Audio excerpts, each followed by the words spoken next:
And we are live. Welcome back, ladies and gentlemen. I am one of your co-hosts, Blake Ruffino. Alongside me is my counterpart. I feel like it's been way too long that we've been on the show, but nevertheless, Joe DeLeone, good evening, good sir. Yeah, I don't know what it is. Maybe it's just because so much has happened in the past couple of days since Wednesday, which, holy shit, the transfer portal is on fire, Blake. There is so much happening right now. Well, the portal might be on fire, but nobody in the country is more on fire than Ole Miss, which we will talk about here tonight. Dude, I'm just going to say something here. I know that some are going to kill me for it. Here come the rebels. Bruh, here come the rebels. So we'll talk about it, but I guess initially your thoughts on what they're doing in the portal. Yeah, they are putting together with tremendous intention a unit that is going to be one of the best defensive units in all of college football. And they're one of the few teams that's not getting talked about enough. Nobody's really leaving. Nobody's going to the NFL draft. No one entered and is going in the transfer portal. A lot of these guys are coming back. And you got to give Lane Kiffin credit. They had problems defensively last year, and it cost them. And they're putting together, again, one of the best defensive units in the country with an underrated, over-criticized defensive coordinator, Pete Golding. That team is going to be really freaking good in 2024. Not all. We'll talk about Tom Allen is going to be the new DC at Penn State. We'll touch on that as well. Georgia. So the opposite side of that, Joe, is the overreaction a little bit to Georgia, which I don't necessarily understand. Yeah, and I think that based on the title, some people could think that we're coming in here to be in panic mode and say, "Oh my God, the sky is falling." No, we're here to criticize anyone that thinks that the sky is falling. We're here to talk about how we shouldn't really be worried, because if you look at their recruiting and you look at the couple of guys that have entered the portal, they're guys that they're not going to miss. They are going to be completely fine. The only thing I'll say, okay, and to start it off just this way, I agree with you. I'm not worried. However, you just went through a season where you had a crap load of injuries in a lot of key places. Depth does become an issue when you lose that many guys. Now, you're getting a lot in, okay? And a lot of good ones. You got multiple 5-stars not named Dylan Raiola who would be coming in. You got another 5-star corner that would replace like an A.J. Harris as an example. The problem that I have with that is that, look, when you lose depth, you lose depth, and it can hurt you. You just saw it with Georgia this past year specifically. I also think that there's still a lot of guys on the market in the portal, and I think that Georgia is losing guys that, yes, could have stepped up and eventually become full-time starters, but realistically, they can fill some of that depth. Like Marvin Jones and Smile Munden Smile Munden was a full-time starter. Marvin Jones could have become a full-time starter. A.J. Harris could have become a full-time starter. But what I'm getting at here is that there are enough high-end depth players, rotational players that I think that are still in the market that I know Kirby's not super aggressive about going in the portal, but if he really needs to, he can. And I think that we should just pay attention and monitor that, because there's plenty of time for them to fix any of those holes that they might have on the roster. Very possibly could. Very possibly could. And we'll also talk about some of the guys maybe that they could possibly add, guys that have gone into the portal that we'll talk about here today. I do think it's funny that the entire country, though, did get spoofed on the KJ Jefferson fake profile saying, and I quote, "I'm out this bitch." Oh, is that not really him? That's really not him. No, it's fake. No, I thought that was him. I got caught in it too. No, it is a fake. It kind of sucks. That would have been funny if it was him. Yeah, it is not him. So, but you had On3 run it, which On3 took it and run with it, and still does not realize that it's a fake. Wait, so he has hopped in the portal, but he's in the portal. He posted, but him saying "I'm out this bitch" is not. Yeah, real. He did not say that. Correct. Okay. He did not. Okay. He did not say "I'm out this bitch," which, I mean, the account that tweeted it has 600 followers. I'm pretty sure that KJ Jefferson does not have that. Does he even have a Twitter? Yeah, he does. Remember, he posted something, but that's not his. Yeah, the only one that comes up when you type in KJ Jefferson. Oh, yeah, it's his obvious parody account. Okay. Yeah, obvious parody account. Right. So I was wondering funny. why the Arkansas fan base wasn't more up in arms. I was like, oh, that's right. This is a deep fake. So Kyle McCord going to Syracuse. We'll talk about that as well. Love that fit. Love that fit. What? Do you don't like that it? fit? I love it. It's a great fit. It's one of the best quarterback fits that we've seen during this cycle. I don't know. I think it depends on where Cam Ward lands. But Cam Ward fits most he doesn't. Teams. He doesn't. There's like 4 teams that he could fit with. I think Kyle McCord. Fair peg, round hole. Kyle McCord at Nebraska is not as good of a fit, I think, as him landing at Syracuse. You don't even know what type of offense they're going to be running. I'm not talking about the offense. I'm just talking about like a stylistic, the weapons that are coming back for Syracuse. Like that's positive what they have. I don't think it's like a very Sam Hartman type of move. Nebraska doesn't have any receivers. Too soon? Yeah, it's a little too soon. Okay. All right. We got a lot to discuss. Crosby says Walter Nolan going to Oregon. I don't know. You gotta better check Twitter. Yeah. Twitter seems to believe, at least people that are on 3 seem to believe that he is going to Ole Miss, which technically he's from the state of Mississippi, Olive Branch, I think it's what it's called. Right. So we'll see. Cam Ward at Auburn would be a interesting. KJ at Auburn. Which, by the way, Robbie Ashford just hit the portal. Oh, I didn't see that. Did that happen today? No, it happened on Friday. They, media dump at the end of a Friday. So, look, we'll see, how this all transpires and goes. We'll talk about it. We got a lot to discuss. Crosby says, "No, man, Walter Nolan is going to Oregon." Okay, all right. Jar Z Bear. Okay, this is like most of the comments on the channel, by the way. Says Blake has good takes. Joe had bad takes. I'm a Notre Dame fan, by the way. So you want to hear something crazy before we get rolling?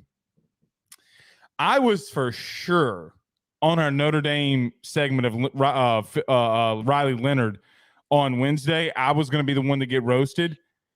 Dude, they roasted you. They didn't roast me. I couldn't believe it. I don't think we got that many Notre Dame fans in the comments. But yeah, I don't understand why the Notre Dame fans aren't more optimistic. You better go check that episode on YouTube. And while you're at it there, Joe, you can like and subscribe and hit the notification bell. But look at the comments, man. I don't know why. I don't know why people are more optimistic. He's a better athlete than Sam Hartman was. He provides way more of an potential impact than Sam Hartman. I mean, we'll find out. You guys will see what I'm talking about when it's the end of the season next year. I don't know, man. I don't know. We'll see. It doesn't change the play calling. That's true, but there's more diverse play calling that can happen. It doesn't change the person doing the play calling. We don't know what it's going to be like with a different level of athlete. All right. We got a lot to discuss. Everybody do us a favor by hitting the like and share to all those social media groups on Facebook, share to all those social media pages, your own pages. If you're watching us, listening to us on YouTube, like, subscribe, notification bell, wherever you listen to podcasts. Don't forget, give us that 5-star rating. We greatly appreciate that and you doing it for us. Let's talk about our good friends over at betonline.ag. Ole Miss killing it in the portal. We lead off with that next. BetOnline is the fastest and easiest way for you to wager on all of your favorite sports, contests, events with the first-to-market odds and lines. Find reviews for all the news for each league, including Major League Baseball, NFL, NBA, NHL, combat sports, college sports, esports, and even golf. BetOnline continues to be the top online resource for all of your sports information for live in-game betting, props, and futures. Head on over to BetOnline today and use your mobile device to join and make your first sports bet. Use our promo code BELIEVE50, that's BELIEVE50, BLEAV 50, to receive your 50% off welcome bonus on your first deposit. That's betonline.ag, betonline.ag. We're back.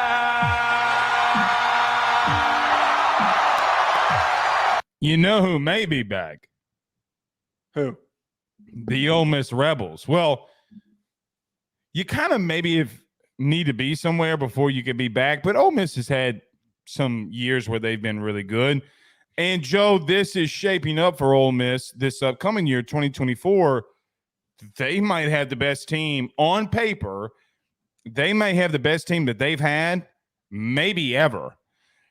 So over the last couple of weeks, it has been pretty well known, at least in my opinion. Now, Colorado is technically ranked number one in the transfer portal, mainly due to the fact of just the pure number of guys that they're getting in the transfer portal.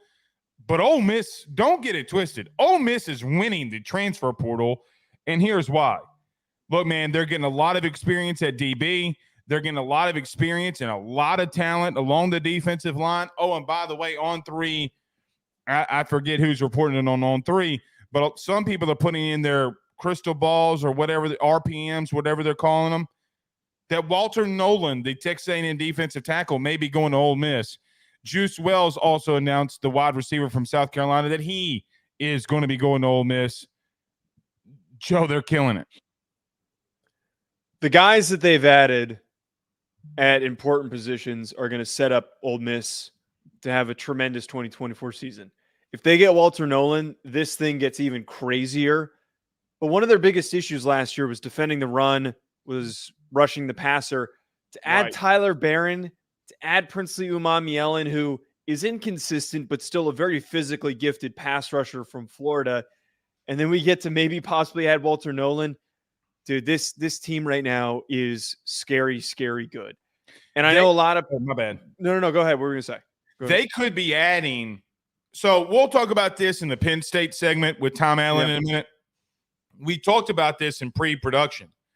Joe, they could potentially be adding 24 sacks to their defensive line, all right, with Umamielen, who had 7. By the way, look, literally was retweeting this when he hit the portal, like, LSU, go get him, my favorite team. And everybody's like, why? He wasn't that good. He had 11 and a half tackles this year and 7 sacks. Barron also had 6 sacks, around, I think, 10 tackles for loss for Tennessee. Oh, by the way, they went and got 2 dudes in the back end that have over 150 career tackles. They've gotten so much better along the defense. Penn State led the country in sacks. So here was my point. Penn State led the country in sacks with 48. They're adding half of that in the portal right now. Right now, Joe. And so forget that everybody like Trey Harris, more than likely Jackson Dart, Quinshon Judkins, they have dudes already returning. You know what this feels like? Tell me this doesn't feel like Florida State from a year ago. Because if you put it down like on paper, you're like, damn, Jordan Travis is returning. Team went 10-2, 9-3 a year ago. Both teams had 10 wins. I don't think that they're to the level maybe of talent, okay, as maybe some positions like Florida State. But, dude, it feels like that's exactly what they're accomplishing is what Florida State, maybe a tier lower than that. They are replicating Florida State right now. I love that comparison. I really think that they're, with the defensive talent that they added, the receivers that Florida State added, there are a lot of palpable comparisons. And look, I don't think it should be even debated. If they add Walter Nolan, this is the best recruiting portal haul. I don't think anyone else is going to find a way to replicate it if they manage to get the number 1 rated consensus player that's currently in the transfer portal. There should be no debate right now that as we're projecting to 2024, and I know that, Georgia has a really talented roster, Alabama has a talented roster, and Mizzou just had a really nice season, and LSU still has a lot of really young, talented players. Ole Miss, for me, has solidified themselves in the top 3 of the SEC with this group that they're bringing in. I know that they have underperformed, and everyone loves to do the whole, Lane Kiffin is just going to end up failing and fumbling his way to another 3-loss season. Bullshit. I'm calling bullshit on that. This is a roster that he has never had as a head coach. And on top of that, this is a quality of roster that we rarely see from a team that is not named LSU, Alabama, or Georgia. Agreed. This team is good enough to have solidified themselves as the 3rd best team or competing for maybe that 2nd spot in the SEC because they are so loaded front to back. It's not that they just went in and added guys and filled holes and they added a bunch of players. They added dudes. They added first-round caliber prospect type dudes on their defensive line and a talented receiver in Juice Wells. Look out. Look the hell out. Yeah, there is going to be a big surprise in Trey Harris is returning. Like Quinshot Junkins is returning. Now, the only question would be, they did go get a talented offensive lineman and a guard, from Southern Miss that they added into the portal. I agree with what you're saying, but people saying that Lane is underperforming. Underperforming how? Because there's only 2 losses on the year, were Georgia and Alabama. 2 years ago, he also went 10-2. That's the only losses that they have. Now, he could have lost to LSU, but they wind up holding on there at the end, winning 55-49 in the Grove. They're not underperforming. This is the best stretch in a long time, maybe ever, that Ole Miss has had. I can't remember a time. It's the 2nd time in Ole Miss's history that a coach has 10 wins in a regular season. Joe, this team's going to make the playoff. Like, now that the playoff is expanding, this team's going to make the playoff. And I'm not going to say that they had the same amount of talent as some. Like, A&M had a crap load of talent. They just couldn't coach it, right? Like, they couldn't, game plan for it. This staff can. And I'm going to tell you, what was the first thing that I told you? So when we came on this show last year and Pete Golding was hired at Ole Miss, do you remember what I told you? We both liked the move. We thought that he was overly criticized at Alabama. Yes. And this is the biggest thing that has happened to Ole Miss maybe ever, because you have 2 premier coaches that, by the way, had the same tutelage from Nick Saban at Ole Miss. Now, I'm going to tell you this, and it can be FedExed overnight. Put the collective together, or put the collage together, if you will, on what I'm saying. FedEx, they are spending a crap load of money. You think these kids are coming here for free? No. You think they're spending a crap load of money because Lane and Pete know how the sausage is made, and they're getting it done. They're right now, because the playoff expanding, you can say whatever you want to me. I think there could be 4 SEC teams in the playoff next year. I think there might even be a debate for 5. For 5 teams ending up making it in, especially. You could talk about Texas, Alabama, Georgia, LSU, Ole Miss right now. Yeah, I think 5 is certainly very realistic for the SEC in 2024 to put that many teams in the playoff. And just to kind of round out our thoughts here, though, on this, the biggest reason why I'm optimistic is, again, it's one thing to have talent. You talked about Texas A&M as an example. That was unactualized talent. We know what we're getting with the product of some of these guys, but you mentioned a second ago the returning players at important positions. We've already got one of the most productive backs in the SEC in Quinshon Judkins, Trey Harris, Zachary Franklin. I don't know if he's coming back, but that group with Jackson Dart, who has now 2 seasons starting in the SEC, is tremendously important. There's not a lot of quarterbacks coming back to the SEC that are as weathered and have been through as much as Jackson Dart has been. And I think that that's critically important. The last part of this is what you're talking about here with Pete Golding. Pete Golding was overly criticized this year, was overly criticized last year in his last year at Alabama. Right. And we're not going to be saying that in 2024. We're just not. We're not going to be having that same sentiment. Give him the bodies that he needs to produce, and they're going to have a really good defense. I promise that the results are going to be a complete 180, and we're going to be talking about Pete Golding for the Broyles Award. He's going to be in that conversation. Very possibly could be a scenario. But look, Lane hit a home run when he hired, as they're calling him in the Grove, Portal Pete. Okay, like you have legitimately, all right, you have Ole Miss Twitter, like official Twitter, putting a thing together with a whole bunch of pictures of Pete Golding and a song behind it. Like they're saying this is on him.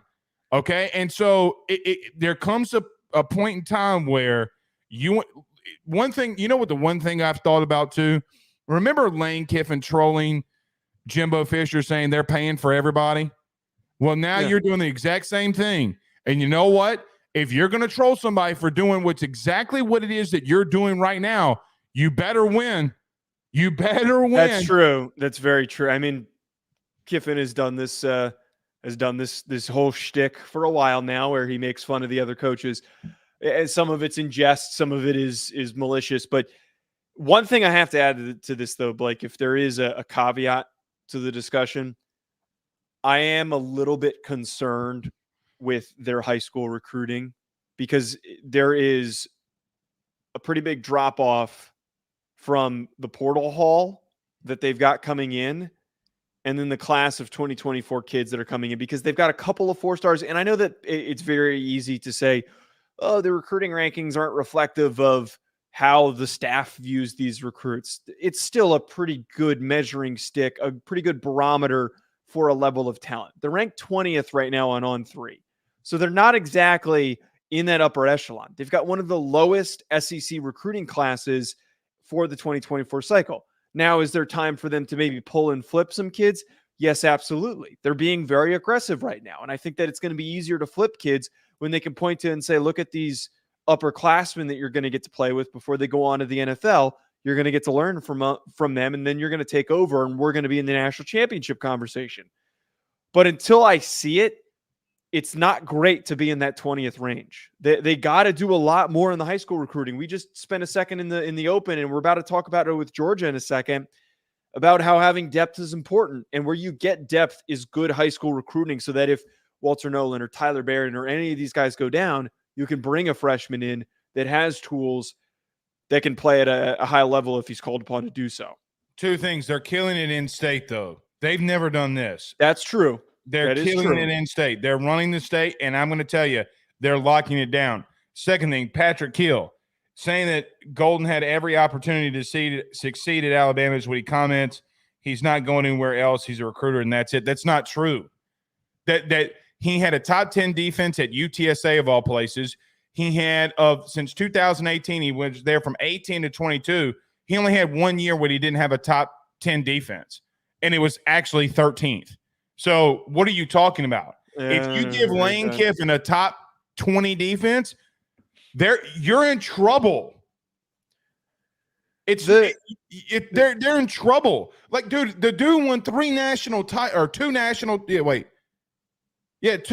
titles at Alabama, right? 18, at least one. 18, 20.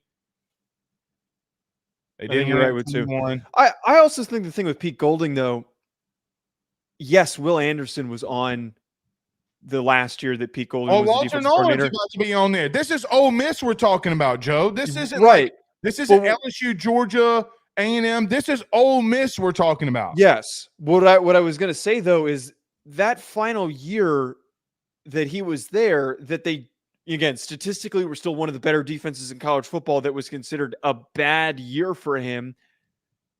They had a lot of holes. They had holes in their secondary. They had holes at linebacker. That defense last year was not as good as the Alabama defense this year. Overperformed their talent. Exactly. And you know what?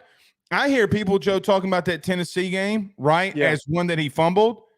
Well, I'm old enough to remember at the end of the game, there was a fumble by, God bless it, who was the Tennessee quarterback? Oh, God, why is his name slipping my mind? Hendon Hooker. Hendon Hooker.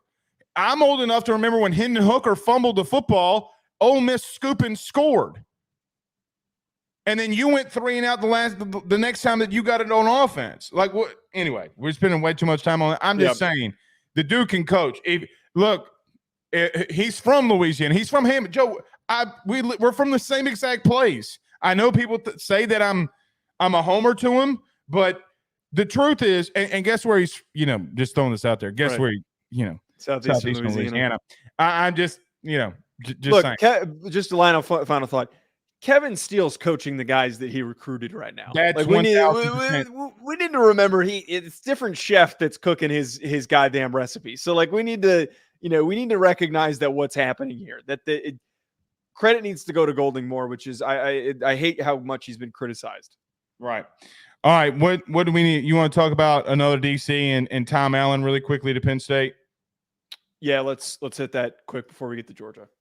Tom Allen, the former Indiana head coach, not his brother, Tim Allen, was on the TV show called Home Improvement. Just joking. But Tom Allen, the former Indiana head coach, is the next DC at Penn State, replacing Manny Diaz, who's now the head coach of Duke. Joe, very quickly, this is what Penn State did defensively last year. You ready? Number 1 in total defense, number 3 in passing defense, number 1 in rushing defense, only 69 yards allowed in rushing last year, rushing yards allowed. Scoring defense, they were 10th, on third downs. Joe, they were number 1 in the country in sacks at 48. Red zone defense, though, is where they were abysmal. They were tied for 111th. I don't know if I like this hire at all. Like, I knew what I get in Manny Diaz from a recruiter. I knew what I get from Manny Diaz as a play caller. Look, there's not a lot more you can do when the guy that's leaving you literally was the number 1 total defense in the country, right? Like, I mean, you can't get any better than what they did. I don't know if this isn't a massive downgrade. Now, I don't know if there was a DC out there to Manny Diaz's you know who? Caliber, Jim Leonard. He's still not hired. Well, see, let me ask you something I'll ask you about that later, but something's got to be up with that. If nobody's hiring him, something's off with that. I mean, the only thing that would make sense is he must be a dickhead, but I don't think that that's true. I'm obviously joking when I say that. That's the only thing that would make sense, that people don't like him personality-wise, but that makes no sense to me. I had Keanu Benton on my draft show last year, and he spoke incredibly highly of Jim Leonard, so clearly a highly liked guy. I don't know what it is. I don't know. Maybe there's some skepticism there. I don't know, but downgrade. What's not a downgrade is you have a guy that has experience in the Big Ten who can call defenses. Right? Like, I mean, does he really though? Because I don't know if you have his background pulled up, but he's got 1 year of being a defensive coordinator at Indiana before he took the Indiana job. And then he was a linebacker special teams coach at Ole Miss. And then he was an assistant head coach at Arkansas State and a DC at Drake. He's got like a couple of years of experience calling defenses as a defensive coordinator. That's why I agree with you. I think this is a terrible move. He's got this is a huge step down from what you just had in Manny Diaz. It's a step down. I don't know how they can get any better. I just think it's a bad fit. Yeah. Right? Continuing to prove to me that why I don't, I trusted James Franklin a lot this year. I actually try to put bias aside and tried to trust in James Franklin. I'm not doing it anymore. Like, I'm legit. Are they going to win 10 games a year? Maybe not now, because you have some of these bigger name teams coming into the Big Ten. Maybe not now. But what I will tell you is that this does not move any needles for me. Remember, now, I will tell you, he did recruit some pretty good players at Indiana that wound up leaving. All right. Michael Penix over the last couple of years being the biggest, right? Like, he can identify talent. I think he knows how things are made. And it's always good from an experience level to have really just an experienced guy. Like, he's been around football for a long time. So yeah. Maybe he doesn't go out there and recruit at a high level, but you can't get better than what you had in Manny Diaz. I'm sorry. You're not going to. This is a downgrade. Yeah, it's difficult to try and replace Manny Diaz, but it's not like they were in the situation where they were late to find a replacement and that all of the good defensive coordinator candidates were gone. I think that if I were to dissect this decision and were to guess why this was made, they went and got a guy in Colt Necky from Kansas, and he's purely a play caller to be their offensive coordinator. And I think because they're going with a younger, slightly more inexperienced coach that is an up-and-comer, they didn't want to do the same thing at defensive coordinator. There are probably plenty of G5 programs that they could have gone and grabbed a top high-quality DC, but they chose not to. And they probably wanted that level of experience. They needed that balance in their coaching staff because if the most experienced guy in the room is James Franklin and you don't have that type of head coaching experience, which they clearly valued with Manny Diaz the time that they hired him, that's probably why they went in that direction, that they wanted to have some sort of experience on that coaching staff. Yeah, I agree with everything you just said. I just think that there's no way that you get back to where you were. And no. To be honest with you, look, it's very difficult when you're replacing one coordinator. Joe, they're replacing two, right? Like it's difficult when you're replacing two dudes. Now, James has been there a long time, okay? And they've recruited fine. They've developed fine. They've scouted fine. But I think you're about to see like a team in Ole Miss where they're going to get exposed. Like I think that they're going to play Ole Miss in a couple of weeks or 2 weeks, and they're going to get exposed, right? So it is what it is. I want to root for Penn State. I want to root for James Franklin. Like I grew up. Dude, you're a big college football fan, Joe. So am I. There's a reason why you and I spend so much freaking time talking nothing but college football, literally all year long. Like we could talk about just college sports in general. We talk about college football. I've always grown up like Penn State is a blue blood, great program. But how long are you going to be stagnant? Okay. I don't like this. It doesn't feel Penn State to me. I think you hit the nail on the head there. For the final thought on this is they have yet to return. And I know it sounds kind of strange and ironic for me saying this about another program, me being a Notre Dame fan, but they kind of do fall into that bucket of always being really good, but can't get over that hurdle to being truthfully and truly in that national championship conversation. And I think a move like this, hiring Tom Allen when you could have gone and gotten a guy like Jim Leonard, who was a head coach for a period of time as an interim and is one of the best defensive coordinators in college football at the time that he was running that Wisconsin defense, to not make that move, it's crazy. I mean, I'm blanking on his damn name, the Broyles Award winner this year. How hard is it to coerce Phil Parker away from Iowa? Phil Parker's not leaving Iowa. I have a very, very, very, very close dude in Iowa, of all freaking places. He would never leave. I'm not going to say ever. Well, I'm sure Ferentz is going to retire before he's ready to hang it up. I don't know. What I would tell you is it's going. If you think, Joe, do you really think that Phil Parker has not been trying to be plucked away from Iowa? Oh, He's got the most cush job in the country. I mean, the truth is he's taking random ass white dudes and winning football games. Well, I would argue that Penn State. You know what's sad? Okay, that's why nobody really believes in the Big Ten.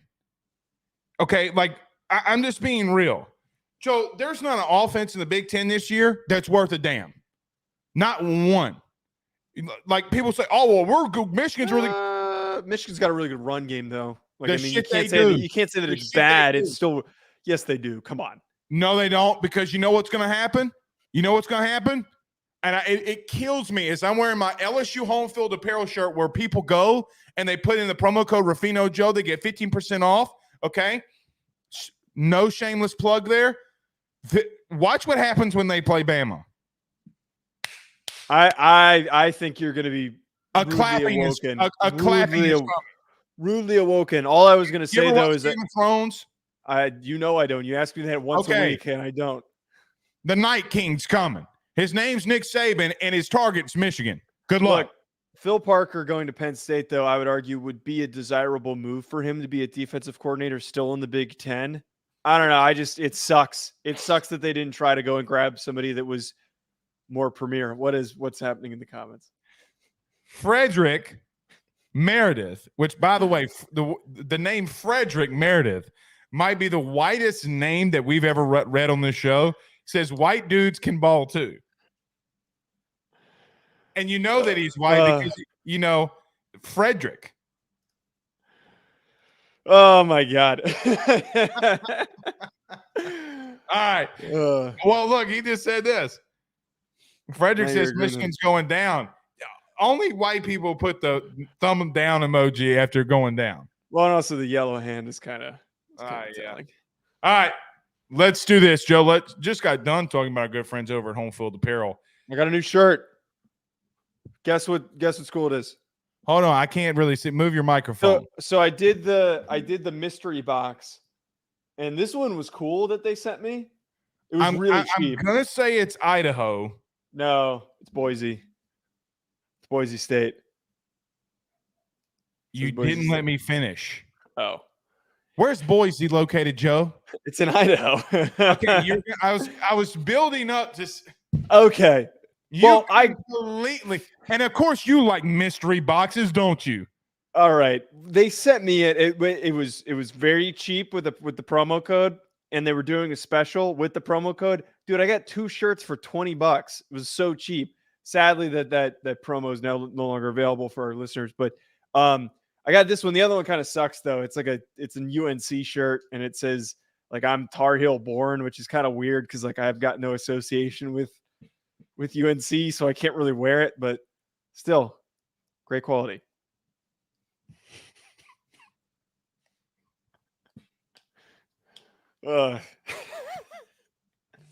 You're entertained by the stupidest things. Our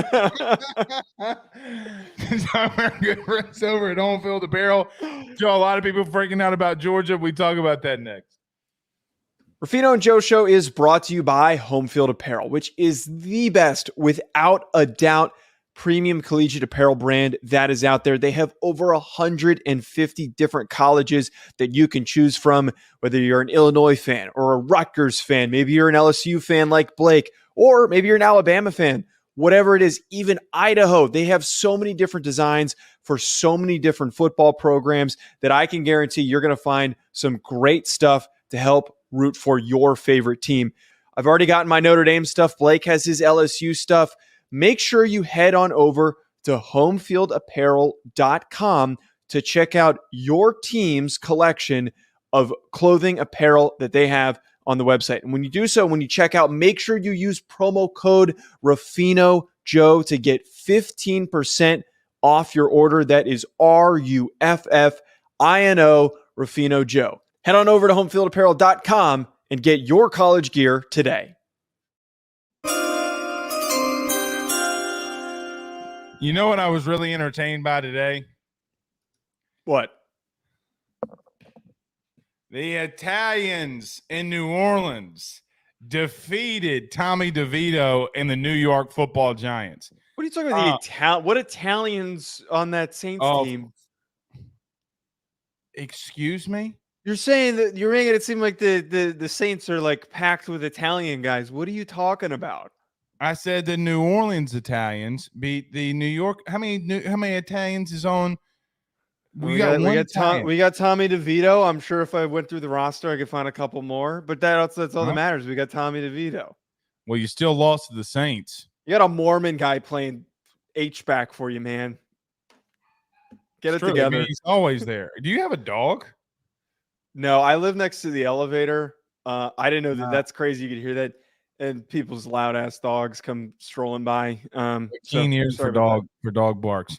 You know what else too? Did you see the Notre Dame's mascot, the leprechaun on the sidelines? Hey man, put some respect on his name. Look, if he represents media people, I would love to meet him. Maybe we should reach out to him. Represent us. Yeah, maybe we should reach out to him. We'll see. We'll see. All right, let's talk a little Georgia.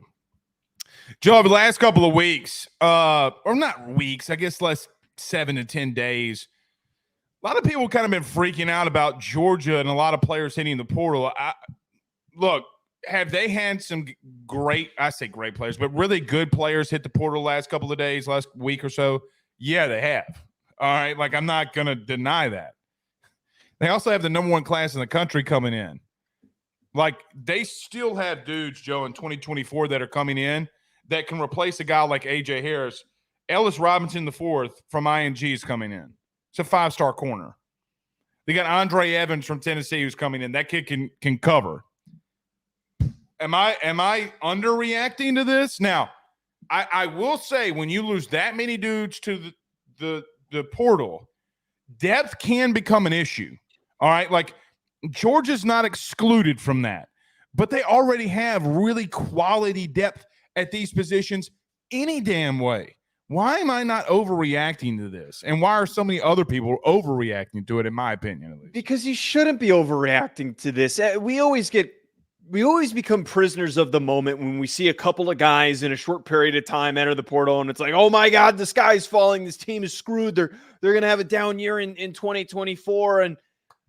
But what you just said is so true. One, they're bringing in one of the most talented defensive recruiting classes that we've seen that they're bringing in. You talked about the corners, the defensive linemen that they're bringing in, Ellis Robinson, Justin Williams, Chris Cole, Jaden Randall's a really talented tight end in the class that I really like.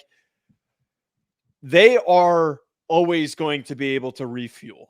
They're always going to get high 4 stars and 5-star recruits. And the way that they've recruited over the last 3 seasons, what is happening this cycle was bound to happen. The rotational guys that are competing with the younger group coming in that are going to make it even harder for them to get on the field are going to get frustrated and they're going to leave. This isn't a circumstance where they don't have the premier talent on the roster.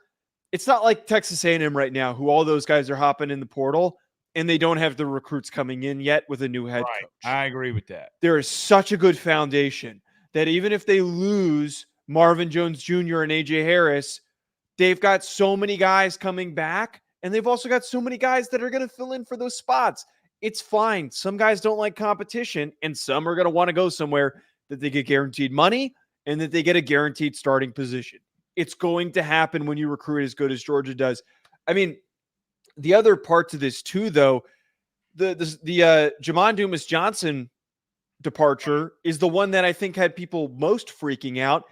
Might I remind everybody, most expected Jamon Dumas-Johnson to declare for the NFL draft. So we all assumed he wasn't even going to be coming back. So why does it matter that he's not coming back to Georgia? He might even end up declaring. It doesn't matter. It's not going to affect them. Smile Munden returns, which is more important than Jamon Dumas-Johnson. They'll be fine. But when you have a guy that I get what you're saying in reference to you thought that he was going to declare for the draft anyway, but he didn't. And reality is he might go play for somebody else. And there's a likelihood he could play for somebody else in your own conference. God willing, and we didn't talk about Chris Paul Jr., earlier when we did our Ole Miss segment, the linebacker from Arkansas. Yeah. God willing, what happens, all right, if the kid goes to Ole Miss, then what? So those two teams play. I will say, though, I 1,000% agree with you. If they didn't have, more 5 stars coming in, literally more 5 stars coming in, then I would probably sit here and say, okay, they might be in a little bit of trouble. You can't lose 5 stars like that on a consistent basis. Guys that can really play and sustain. Georgia can because they're recruiting at such a high level. The one thing I will say, though, I do think Kirby's got to go in the portal a little bit here. He's not doing anything. I don't disagree. Okay, he's going to have to go in the – like, here's the truth. You need to do it on the outside that can play. You need dudes. You need proven dudes.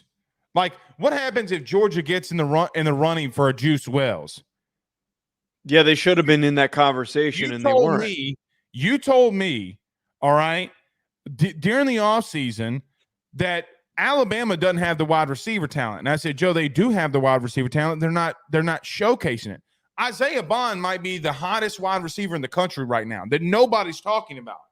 You're going to have Jermaine Burton, as an example, also has had to them, maybe not statistically, big year.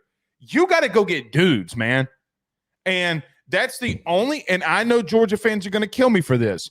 I think you need another weapon or two offensively. Now, I don't disagree with that. They're probably going to get – it's probably going to start. Now, let me stop everything I'm just saying. They're going to start getting some guys here in a minute.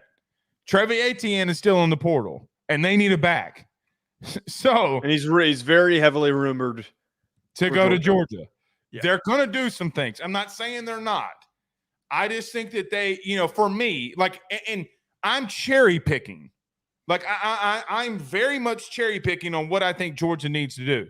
Georgia can line up next week. They can line up next year with what they have.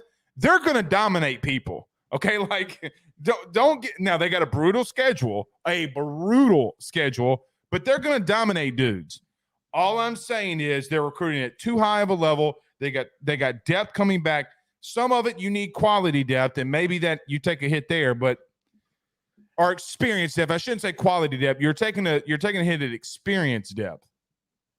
Yes. I also think that there's a pretty nice example that we have right now this season. The team that literally just beat them in the SEC championship game, including us. We did it on the show, and a lot of people were like, "Oh my God, can Alabama win with young roster? Can they win with having to rely on Downs and on Proctor having to step in and play important roles?" And they have. Those guys have played at an unbelievable level. When freshmen have to step in and play, when you're recruiting them well enough, if you need to get them on the field, they can contribute. If you have a good culture, you're going to be fine. Right. Other thought, though, Jamon Dumas-Johnson, I texted you this, taking a visit to Kentucky. Some people commented on that Kentucky video. They're like, oh, they're not going to be in the playoff conversation.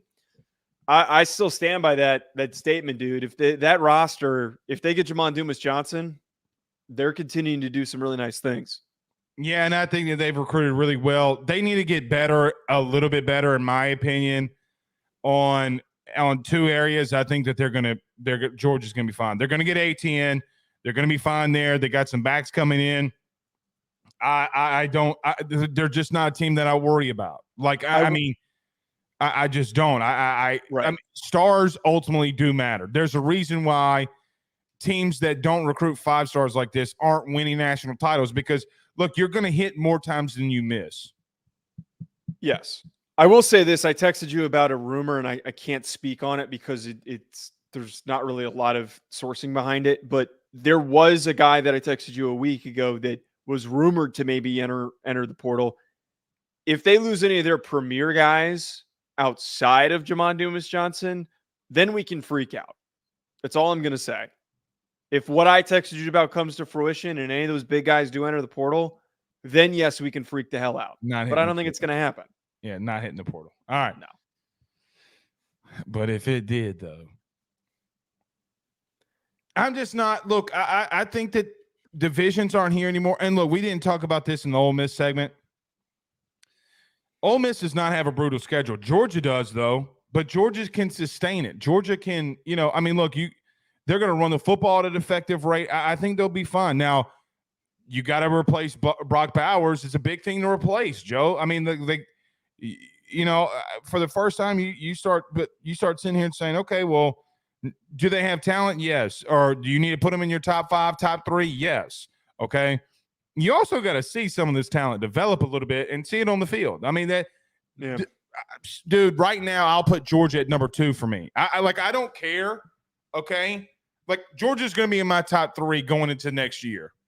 I mean, shit, I'm still putting them at 1. If Carson Beck comes back, I'm putting them at 1. They by the way, they have one of the most. The only team that I would not put them ahead of would be Bama, mainly due to the fact of we could have the returning national champ returning. They haven't won the national championship yet, so I'm not going to go that far. They do have, though, one of the most deepest and most talented tight end rooms. They do. Delp is a dude. Delp can play. They have deliberately recruited guys that play very similarly to Brock Bowers. Not saying that they're going to end up going on to be top 10 picks like Brock Bowers is about to be, but I tell you what, don't be shocked if Delp and some of those other guys that are behind him don't end up having really productive years. They've got some weapons. It's just like kind of what you're talking about, kind of like with Alabama last year, where we need to see it be showcased and utilized and developed for them to actually be a legitimate threat.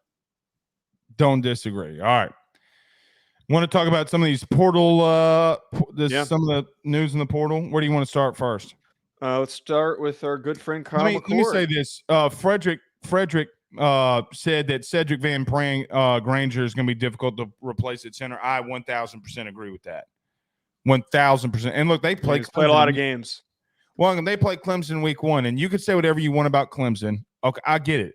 Clemson's not a team you can just roll over and just walk in there and beat the shit out of them. Now, have teams done that? Yes. Okay, but y'all can hate on them if you want to. I'm not going to do it. All right. Talk a little of these portal additions. You want to start with Kyle McCord? Let's do it. Kyle McCord entered the transfer portal, 10 days ago, 9 days ago, whatever it was an early riser. Remember, Monday morning was so it would be 13 days ago. Monday morning, the portal opens and 5 o'clock rolls around. Kyle McCord is the first name in the portal. I'm like, God, dog, what, Kyle McCord? Then you come to find out, a lot of reasons behind it, and you say to yourself, okay, well, that makes a little sense. Goes to Nebraska, moves on from Nebraska, and then now is committed to Syracuse. What's your thoughts on him going to the Qs? First of all, it's completely non-factual for anyone who's saying that he came in and demanded a raise and all that stuff. Kyle McCord was told that they were going to add competition to the quarterback room, and he made the right business decision in trying to pursue a better opportunity for himself. And throughout this process, we saw Nebraska, and I didn't think that was a good fit.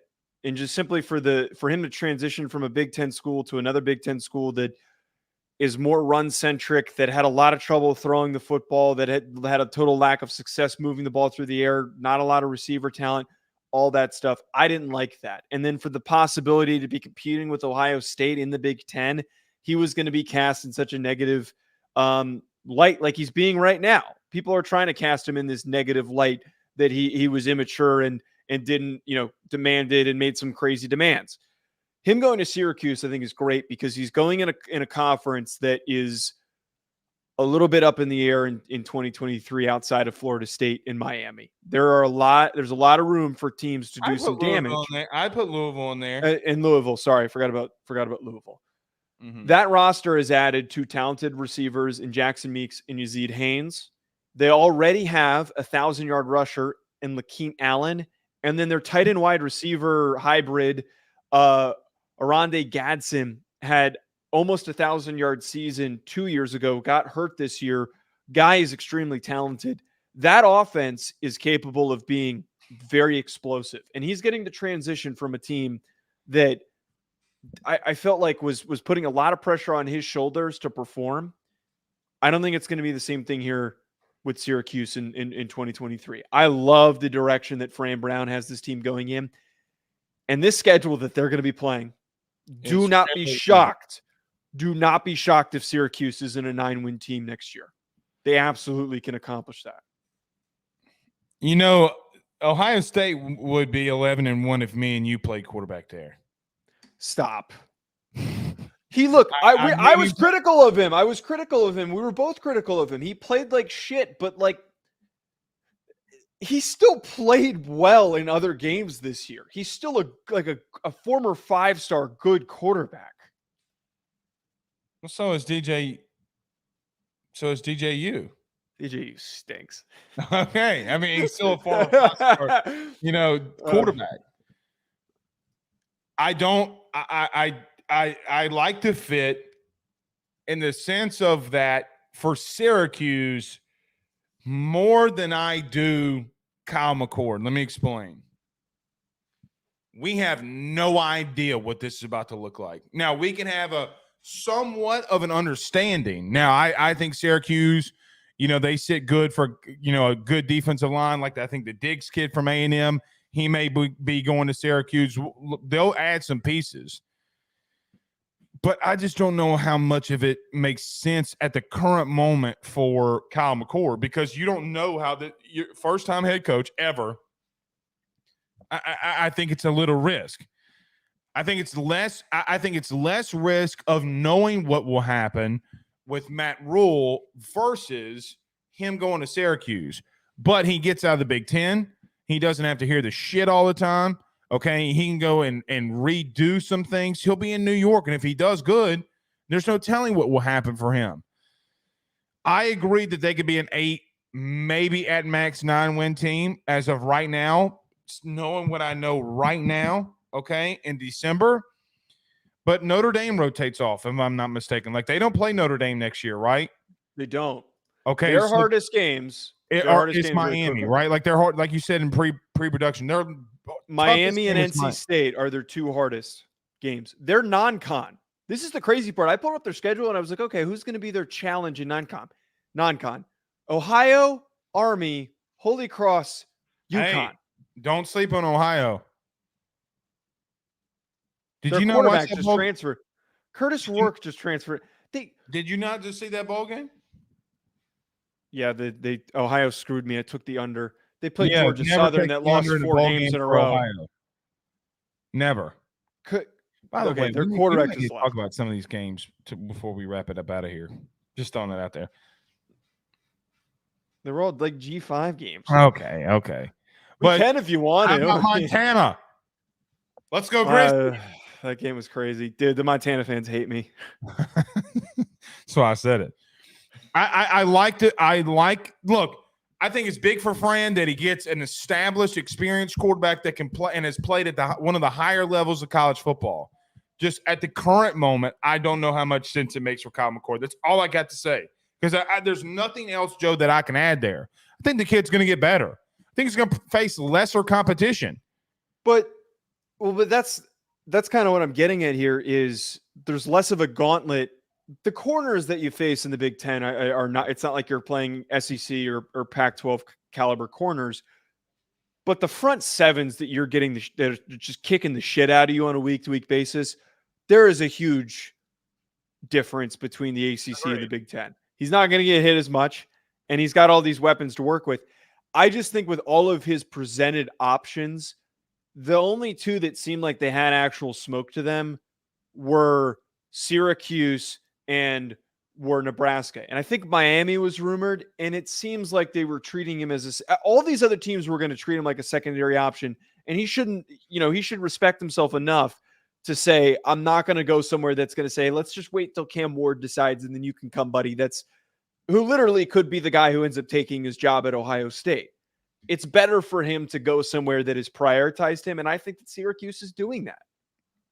They got 2 receivers from the portal. I don't disagree. I just, again, I'm going to continue to say it. I know. I got to see it. KJ, well, let's do Will Rogers before we do KJ. And listen, because I'm going to make a business decision for us, we got to talk about this Chip Kelly thing before we get out of here because of this. I thought we were going to talk about it tomorrow. We can, but it's over like 7 million views. So. Okay. All right, we can wait till tomorrow. We can do it. We can do it. Okay. I'm going to talk about it. Will Rogers is transferring to Washington. Last time he played in an air raid style of offense, Joe, he went crazy at Mississippi State. Best year under Mike Leach at Mississippi State. God rest his soul. God bless him. Before he passed. Look, Will Rogers is not going to beat you. He's not going to flash things to you. In reference to his arm strength, his talent, his pocket awareness, he's above average in everything. But he knows he knows that offense. He knows exactly what they want to do. Not saying it's a fantastic addition. Do think it's a really big one, though. I like Will Rogers because of the system that he's going into fits everything that he did at Mississippi State under Mike Leach. Yeah, I think that with the principles that they're running, it's a good fit because he knows how to succeed. And he's also going to a conference where there's going to be not as difficult of competition to face in the Big Ten as he was seeing in the SEC. I just think that we're going to get, I'm trying to think of a way to phrase this. I'm a little worried that he is such a stylistically different player than Michael Penix, that how that this is going to impact the offense and potentially how much of a step back it could take. Because a lot of what this offense lived and died on was the fact that Michael Penix had a ridiculously talented arm, like could stretch fields at an unbelievable level. And that was what made that Washington offense so dangerous on a week-to-week basis, is that you had to fear that deep ball. I don't think that he can do that. And I just wonder, this is pure skepticism, not on the sense where I don't think that they can succeed, but rather how will things look in 2024 with Will Rogers, and how much do they change that offense to make things work around him? Don't disagree, but I just think that it's a good fit, right? I mean, I don't think that they'll go to the playoff with him. Like, they're not going to go to the playoff. No, they're not going to go to the playoff with him. I'm telling you, he's going to make. What happened last time you made that statement? What happened last time you made that statement? Wait, the expanded playoff? I made that statement. I said Michael Penix could lead them to the playoff. No, last time you made this statement, you said that they were going to lose to Oregon twice. You said that they were going to lose to Oregon twice this year. Okay, besides that point, expanded playoff. Will Rogers isn't Michael Penix, though. You could have. There's a world where Big Ten teams get in. You just need to move to Seattle. No, I don't like Seattle. I hate Seattle. I have no aspiration to go to Seattle. Don't say you hate it, because we might be going there one day. Look, there's a possibility with the expanded playoff that they get in. So I think it's a positive that he is the guy stepping in, and that there theoretically could not be a drop-off if he ends up being the guy. Okay. We'll see how it goes. KJ Jefferson has entered his name into the transfer portal. So it's going to be interesting to see who lands on KJ. So here are the teams that I think that make the most sense. I've got 3. South Carolina, because of the I think it's the running backs coach that has a connection to have been at Arkansas. That was part of the reason why Raheem Sanders, right. So South Carolina's possible. We're getting killed by South Carolina fans. No shock there. I am. Fair. If he's smart, I think the best destination for him is TCU. Get reunited with Kendall Briles, and you get to go back. Your best seasons of your career were with that man calling plays for you. Go to TCU. The other one's Auburn. I think Auburn still needs to figure their situation out, and physically he fits the profile. These Malik Willis type quarterbacks that have worked in Hugh Freeze's offense. So I think that Auburn's another one that makes sense as well. It'd be interesting because I think AJ Swan, who's coming off a Baton Rouge visit, an LSU visit, might be the dude. I think AJ Swan might go to South Carolina, so I don't know if KJ makes that move there. I don't hate that TCU fit, but as Elks just said in the comments, I mean, Ohio State's looking for a quarterback. They still got to add one. Do you think Devin Brown's going to lead them to where they want to go? Let me ask this question. Are you that confident that Aaron Nolan as a freshman can come in and lead them where they want to go? Well, no, it probably would be Devin Brown, but okay, I think that there is still an aspiration. Devin Brown? I think that there's still an aspiration to pull Cam Ward. If they don't get Cam Ward, I actually don't hate that. That's kind of why I was giggling at it. I kind of don't hate that. I think that actually would be fun. I don't know if there's any rumors or any smoke to it. That Ohio State wasn't brought up in any of the articles or any of the tweets about it. So no, because he probably won't go there. Right. Right. Yeah, I don't hate that. I think that there are some teams. He needs to be selective. He needs to be very picky. All right. I don't think TCU is a bad fit. I just remember there being some issues with Kendall Briles and him leaving. It does make a lot of sense. I just don't know. I just don't know. You know what team made me really kind of think that he could, really just wonder what would happen? What would happen if he went to Mississippi State? Again, I'm going to reiterate something that I said about Dylan Gabriel. If you are an experienced quarterback that is, you don't go to something rebuilding, right? You don't go to a rebuilding team. But Joe, where else is he going to go? The teams that we've mentioned, your Auburn is in a position where they could be a sneaky rebuilding, though. But they're a sneaky team, and they did way better than everyone thought that they did. And they could, you could make that argument that with KJ Jefferson, he goes to Auburn. People got issues. Yeah. Again, perfect stylistic fit for what Hugh Freeze wants in a quarterback, and he could do some serious damage. But TCU's roster is not bad. I know they had a really bad year this past year, but the Big 12 is not a hard conference to win in. And if he's smart enough to say, I get reunited with my offensive coordinator, I get to play in the Big 12 where there's no defense, and I get to put up 1 million points and then maybe go on to the draft if I have a really good year. Freaking Max Duggan got drafted out of TCU for putting up big numbers. I think that KJ TCU would be the smartest move by him. I agree. All right. You want to talk about this Chip Kelly thing today, or you want to talk about it tomorrow? Just up to you. We can talk about it today. All right. You sure? No, let's punt it to tomorrow. Let's punt it to tomorrow. It'll be all right. I kind of agree with what you're saying. I feel like it's getting highly talked about. I don't know if we'll get traffic on our channel. Well, I don't really care about that, but it's viral. I think we need to talk about it. All right. So last segment here. Joe, did you see the clip? So from when you clipped this, Joe, did you see the clip of Chip Kelly and him saying that we need a commissioner and ad revenue share and everything like that? Look, Joe, Chip Kelly said exactly what I've been saying on this show for over a year. You need a commissioner in all Big Four. You need a commissioner of college baseball. You need a commissioner of college basketball. You need a commissioner of college football.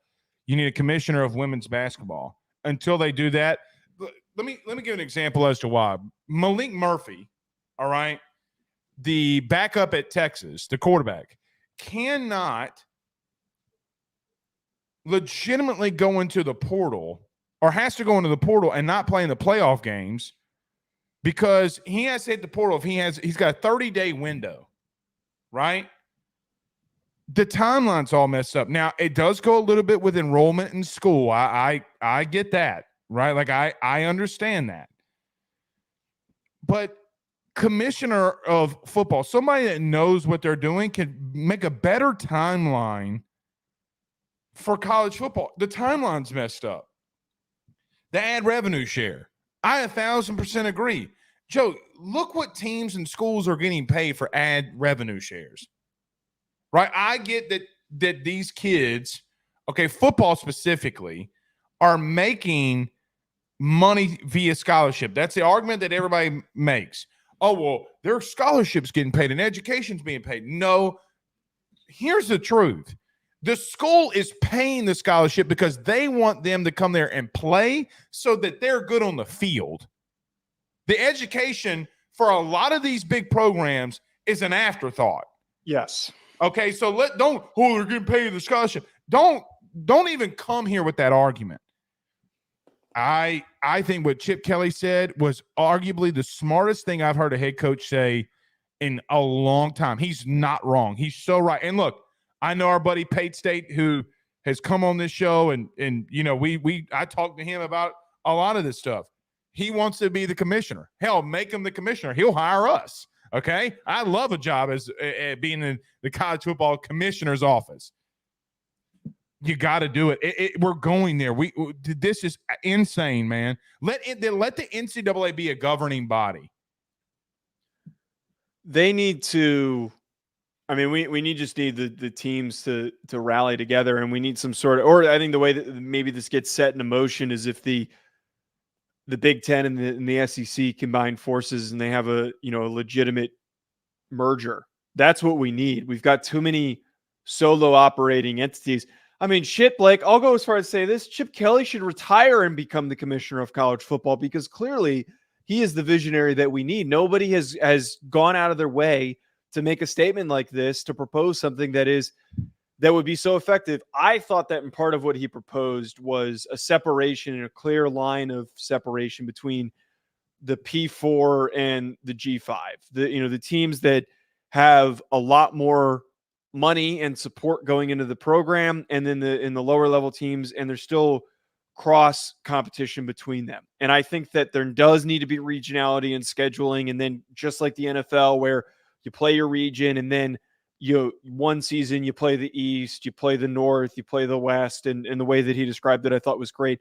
I forget that if he brought this up or not, but I think that the added then layer to this that makes it far more competitive and makes it far more exciting is if those bottom 5 teams, that there is some type of Premier League level relegation style, because I'm tired of having these crappy programs that put in a piss poor minimal effort that are in some of these conferences that skate by and then just cash the checks when they don't belong on the same field and in the same conversation as teams like Georgia, Alabama, Michigan, Ohio State. I would love to incentivize programs like James Madison and Liberty and SMU that we're seeing doing it right now. All of these programs that have money and are in regional areas in hotbeds that they're going to get fan base commitment. I think it's so ridiculous to me that you've got Vanderbilt where no one's in the stands and it's half under construction. I knew you were about to say Vanderbilt. And look, I know that it's not a great example because like a lot of people hold Vanderbilt near to their heart because of what it does for the SEC branding, that they're a part of the conference. No, I don't think anybody in the SEC not named Vandy says that though. Right. But my point is like I see half empty stadiums or stadiums that are full with the opponent's fan base when I can have a packed Liberty or JMU stadium. I'd much rather have that at the bottom of the P5. And they're not going to compete for a national championship, but they're at least going to provide a competitive environment. That's all I'm asking for. But this separation and regionality to scheduling, it needs to happen. You had me until you said Vanderbilt, because then I got to account for other sports as well. But we're assuming though that, like he's talking about, that football acts as its own entity. Correct. You're correct there, but making them pay that's the only thing I disagree. You can't make a school pay because the problem is that conferences run this. Now you could penalize the conference. All right. But I'm not going to penalize the university for being in that conference. Right. Like it's the conference. Well, at the end of the day, it's one. If we're going off of what Chip Kelly's proposing, it becomes one conference. Yeah, I don't agree with that. I solely do not agree with that. Okay, the only thing that I agree, there's too many teams. It's too many leagues, right? Make Greg Sankey the commissioner and call it a day. I'm serious. Make him the commissioner and call it a day. Formulate what he needs to do, how he needs to do it. Let him put guidelines in place and be done with it. Because he's the only one that we've seen that knows what he's doing at a high level. But though, that he is going to be one of the biggest supporters of some form of relegation, right? He has spoken on. Well, here's the problem. Have you seen Greg Sankey out there pushing it lately? No. You want to know why? Yeah. He hasn't. TV deal money. Well, no. That too.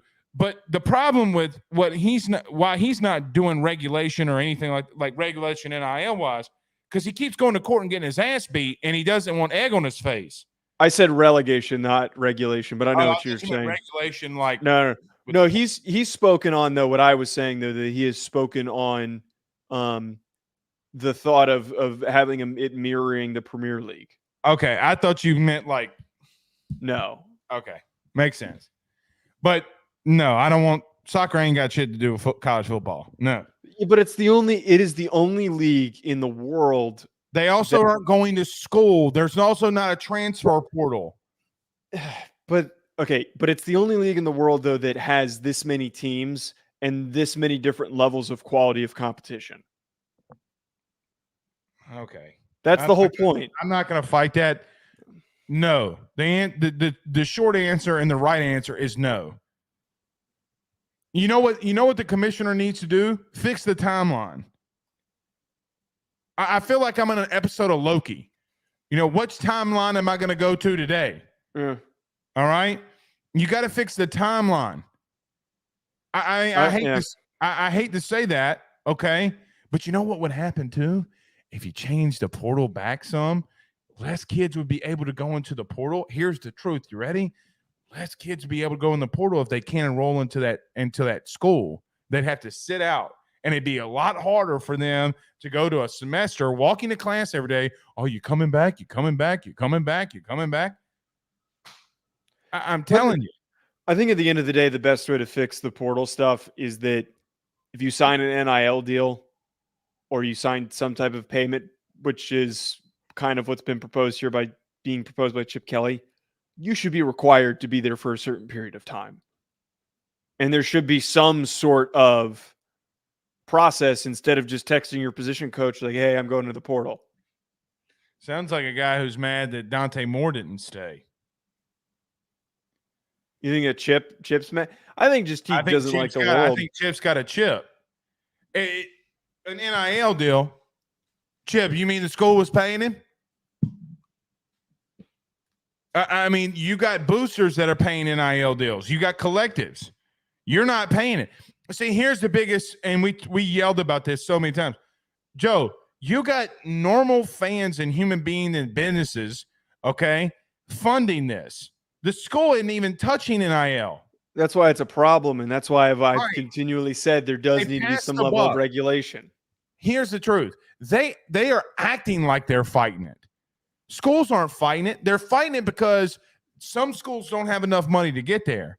But the presidents, the CEOs, okay, the presidents that are running, no, shit, I don't want to have to pay these kids. We're getting too much damn money.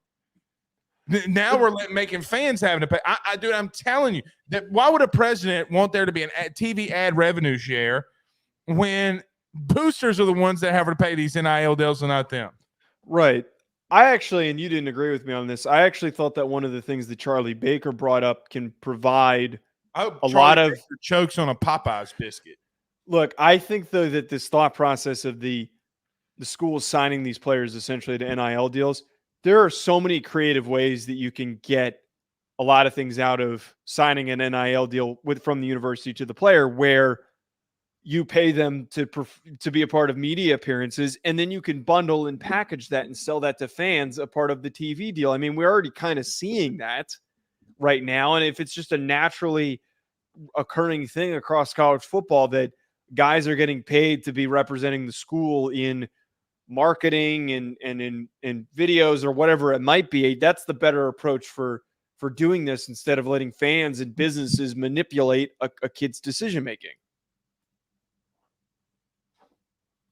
Renee says, not true. Every country in Europe has the same setup, dude. This isn't college football. No, what I'm saying, I think that's in relation to what I'm saying. I'm talking about how these other, not just the Premier League, soccer has so many teams in their leagues that there is movement at the bottom and the top of the lower levels. And that's why the American professional sports does not have anything comparable to the way that the college sports is built up. They say LeBron James ever dunk a basketball. That's the reason why. All right. By the way, Michael Pratt's not playing in the bowl game. He's going to the NFL.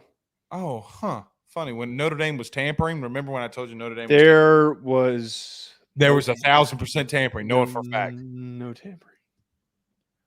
Joe, I know for a fact that they were tampering.